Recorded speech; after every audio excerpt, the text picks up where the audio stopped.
पर आपका cold start का जो है आइकन आ गया है और आपका जो है यहाँ पर आप देख सकते हो। बट अब मैं आपको बताता हूँ सच्चाई क्या है।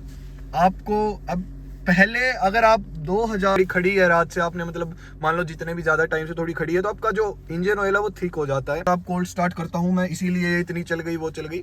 So that is not the case, वो सारी बकवास है।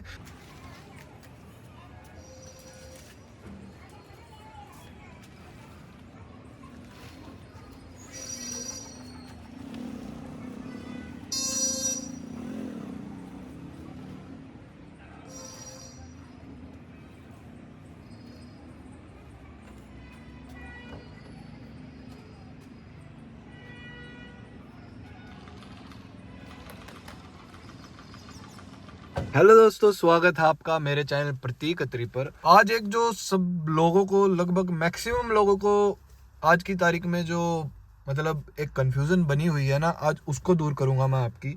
जो कि है इस साइन से लेकर, जो ये आपको ब्लू वाला साइन दिख रहा है ना, इसको लेकर आज आपकी सारी जितनी भी कंफ्यूजन्स हैं कि कोल्ड स्टार्ट कर कर गाड़ी को थोड़ी देर छोड़ना चाहिए जब आप एक बारी मतलब सुबह स्टार्ट करते हो अपनी गाड़ी को, या फिर थोड़े ज़्यादा टाइम बाद करते हो जब ये आइकन आ जाता है, या फिर जब आपकी गाड़ी हाई आरपीएम पे, उस टाइम आपको वो चलानी नहीं होती जब तक वो उसका आरपीएम नीचे ना आ जाए। बहुत सारे लोगों के मन में ये मिथ होगी, बहुत सारी आपने अलग अलग वीडियोस देखी होंगी, बट आज आपको एक एक चीज़ एक्सप्लेन करूंगा, मैकेनिकल तरीके से भी एक्सप्लेन करूंगा, आपको बिल्कुल भी डाउट नहीं रहेगा। और आज के बाद बिल्कुल भी आप इस चीज़ में आपको कन्फ्यूज़न नहीं रहेगी कि आपको अपनी गाड़ी आइडल रखनी है या फिर आप एकदम लेकर जा सकते हो, उससे आपकी गाड़ी को 1% भी फ़र्क नहीं पड़ेगा। उस चीज़ के बारे में बात करते हैं।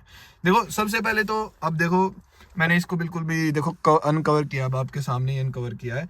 और इसको अब हम अपना जो है इंजन को स्टार्ट कर लेते हैं एक बारी, है ना। इसका इग्निशन ऑन कर लेते हैं।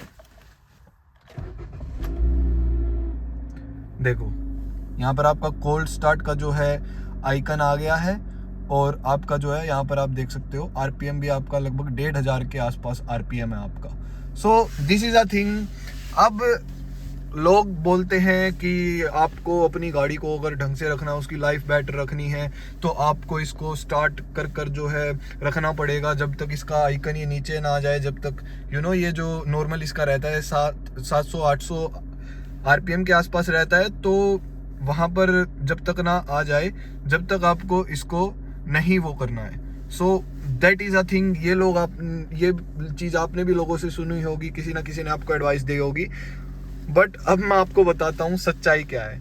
आपको अब पहले अगर आप 2000, आपका जो ईयर 2000 है, उससे पहले 90s की गाड़ियों की बात करें, उससे पहले की गाड़ियों की बात करें, तो जरूर आपको ज़रूरत होती थी कि आप अपनी गाड़ी को आइडल करें, आप अपनी गाड़ी का, क्योंकि अब देखो, मैं पहले इस चीज़ की भी बता देता हूँ कि आइडल करते क्यों हैं लोग। इसके पीछे की आपको मैकेनिकल जो एक तरीके से जो इसका नीड क्या रहती है गाड़ी को, उसकी बात कर लेते हैं। अब देखो, आपकी गाड़ी खड़ी है रात से, आपने मतलब मान लो जितने भी ज़्यादा टाइम से थोड़ी खड़ी है, तो आपका जो इंजन ऑयल है वो थिक हो जाता है।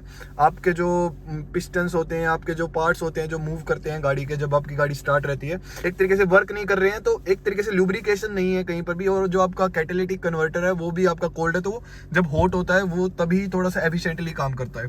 तो उन चीज़ों को ढंग से काम करने के लिए आपका आइडल, आपका कोल्ड स्टार्ट की एक तरीके से चीज़ होती है कि आपकी गाड़ी का सारा टेम्परेचर मेंटेन हो जाए, थोड़ी सी हीट अप हो जाए चीज़ें। और ये जो मेनली होता है, ये आपका कूलेंट का टेम्परेचर को जो है दर्शाता है। जब आपका कूलेंट का टेम्परेचर सही हो जाता है, तो उस हिसाब से जो है ये अपने आप नीचे आ जाता है। बट अब आपकी गाड़ियां जो 2000 के बाद की हैं, और अब तो आप 2026 के अंदर हो, तो आपकी गाड़ियां इतनी ज़्यादा इंटेलिजेंट है। आपकी गाड़ियों के अंदर वैसे नॉर्मली जो भी गाड़ी है, जितनी भी गाड़ियां हैं, सब गाड़ियों के अंदर अब आपको इतने इंटेलिजेंट ECUs देखने को मिल जाते हैं। आपकी जो ECU, आपको पता ही होगा, एक तरीके से कंप्यूटर होता है आपकी गाड़ी का, वो हर चीज़ को कन्फिगर करता है। आपको ये चीज़ करने की ज़रूरत नहीं है, वो अपने आप हर चीज़ देखेगा। अगर आपको सिर्फ क्या करना है, आपकी गाड़ी को आपने स्टार्ट किया, सिर्फ अपने जो मिरर्स हैं इनको अनफोल्ड कर लीजिए, यहाँ से अगर बटन है तो यहाँ से कर लीजिए, वैसे अगर मैनुअल है तो अपने उनको एडजस्ट कर लीजिए। अपनी विंडशील्ड का देख लीजिए एरिया क्लियर है, आपकी सिटिंग पोजीशन को ढंग से जो है आप मेंटेन कर लीजिए, सारी चीज़ें अपनी रीच में रख लीजिए ताकि आपको गाड़ी चलाते हुए डिस्ट्रैक्शन ना हो। बस इतनी देर लगाइए और अपनी गाड़ी को लेकर जाइए। आपको ज़रूरत नहीं है कि ये आपका नीचे आए, और जितना मतलब आप, हाँ एक चीज़ की आपको थोड़ा सा ध्यान रखना है कि आपको अपनी गाड़ी को थोड़ा सा ज़्यादा हाई आरपीएम्स पे रेव मत करना थोड़ी देर के लिए, और मतलब ज़्यादा से ज़्यादा 5-7 किलोमीटर के लिए ज़्यादा मत करना हाई रेव, उसके बाद आप आराम से कर सकते हो। और इसके पीछे का मैं आपको, देखो मैंने पूरा रिसर्च कर हर चीज़ें पढ़ कर मैं आपको ये चीज़ें बता रहा हूँ।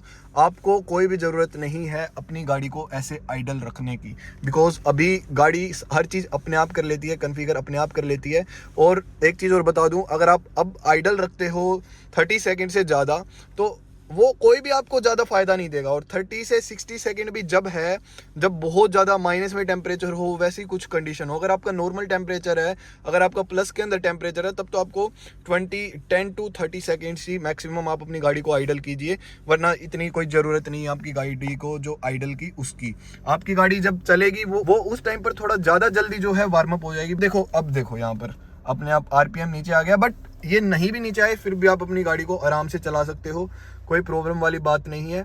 और अगर आप अपनी गाड़ी को खड़े रखोगे और उसको आइडल करोगे, आपका सिर्फ जो है फ्यूल ख़राब होने वाला है। और जैसे आप खड़े रखोगे तो उतनी जल्दी जितना आप चलते हुए आपकी गाड़ी गर्म होगी, आपका कैटेलिटिक कन्वर्टर गर्म होगा, वो आपका चलते हुए ज़्यादा जल्दी होगी सारी चीज़ें अचीव, जितना कि आपको खड़े होकर नहीं होगी वो। तो आप एक तरीके से अपनी गाड़ी को, वो आपकी गाड़ी के लिए बेनिफिशियल होने की बजाय बेनिफिशियल नहीं है, उसके बजाय आप जब उसको चलाते हो वो ज़्यादा बेनिफिशियल है। So this is not beneficial at all, इतना ज़्यादा कुछ भी। मैक्सिमम 30 सेकेंड अपनी गाड़ी को जो आप आइडल कर सकते हो, उससे ज़्यादा आपको कोई नीड नहीं है। अपनी गाड़ी को लेकर जाइए, ये कुछ नहीं है कि आपकी गाड़ी ये दिखा रही है साइन तो आप कई देर तक उसको खड़ी रखोगे। दिस इज़ द ऑल, मैंने आपको मैकेनिकल तरीके से भी बता दिया दोस्तों। अब आपकी गाड़ियाँ बहुत ज़्यादा स्मार्ट हो गई हैं और वो खुद ही कन्फिगर सारी चीज़ें कर लेती हैं, उनको आपको इतना ज़्यादा ऐसे ध्यान नहीं रखने की इतनी ज़्यादा ज़रूरत है। बट ये मुझे थी नीड, मैंने बहुत सारी रोज ही एक दो रील हो गई, वीडियो हो गई, ऐसी आती रहती थी कि आप अपनी गाड़ी को कोल्ड स्टार्ट नहीं करोगे तो ऐसा हो जाएगा वैसा हो जाएगा। आपकी लाइफ इंजन की अगर आप कोल्ड स्टार्ट करता हूँ मैं इसीलिए इतनी चल गई वो चल गई। So that is not the case, वो सारी बकवास है, आप उनके ऊपर बिलीव मत कीजिएगा। आपको मैंने, और आप अब अगर आपको मेरी बात पे भी यकीन ना हो, आप गूगल की हेल्प लेकर, आप चैट जीपीटी की हेल्प लेकर, आप या फिर किसी बुक का रेफरेंस लेकर, किसी मैकेनिकल बुक का, आप इन सारी चीज़ों को पढ़ सकते हो। आप गाड़ी के ओनर्स मैनुअल को पढ़ सकते हो, उन सारी चीज़ें, वो सारी चीज़ें वहाँ पर आपको एक्सप्लेन होकर मिलेंगी। आपको पता चलेगा जो मैं बातें कह रहा हूँ वो ऐसे ही नहीं कह रहा हूँ, ऐसे ही बिना ही देखे नहीं कह रहा हूँ। So that is a thing. और आज का मोटिव यही था मेरा, आपको ये कोल्ड स्टार्ट से ही रिलेटेड बताना अपनी गाड़ी के बारे में। आप अपनी गाड़ी को जो है, आपको जब चलानी है उसको स्टार्ट कीजिए, अपने मिरर्स को एडजस्ट कीजिए, अपने IRVM को एडजस्ट कीजिए, अपना जो आपको गाना वाना लगाना है पहले ही लगा लीजिए, डेस्टिनेशन में पहले ही लगा लीजिए, अपनी रीच में सारी चीज़ों को रख लीजिए जो आपको यूज़ करनी है, और अपनी सीट को एडजस्ट कर लीजिए। बस इतना टाइम लीजिए और अपनी गाड़ी को लेकर जाइए। और ज़्यादा ही जल्दी है और ऐसा है कि नहीं मुझे लेकर ही जानी, तो तब भी कोई दिक्कत नहीं है दोस्तों। मैक्सिमम 10 सेकेंड अगर आपने रख ली अपनी गाड़ी तो एवरीथिंग इज़ ओके, आप you are ready to go, that is a thing.